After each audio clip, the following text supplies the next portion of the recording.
ඔයාට මහරෑ ළමයෙක් අල්ලගන්න කිව්වොත් මේක ජනප්‍රවාදයක් විතරක් නෙවෙයි.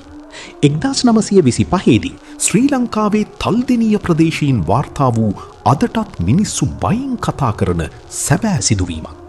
ඒ රෑට පස්සේ එම පාරින් තනිව යන්න මිනිස්සු බය වෙන්න පටන් ගත්තා. මධ්‍යම රාත්‍රී පාළු පාරකින් ගිය කරත්තකරුවෙකුට පාර අයිනේ අඬමින් හිටපු සුදු සාරියක් ඇඳි කාන්තාවක් හමු වුණා. ඇයගේ අතේ හිටියේ කුඩා බිලින්දෙක්. මගේ සාරිය හදාගන්නකම් මේ දරුවා ටිකක් අල්ලගන්න කියලා ඔහුට ඇය හිමින් කිව්වා. අනුකම්පා කළ ඔහු දරුවාව අතට ගත්තා.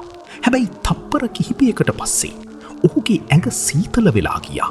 මොකද දරුවාගේ මුහුණ වෙනුවට තිබුණේ වියලි හිස් කබලක්. බයින් ඔහු හිස ඔසවලා බලද්දී ඒ කාන්තාව අතුරුදහන් වෙලා තිබුණා.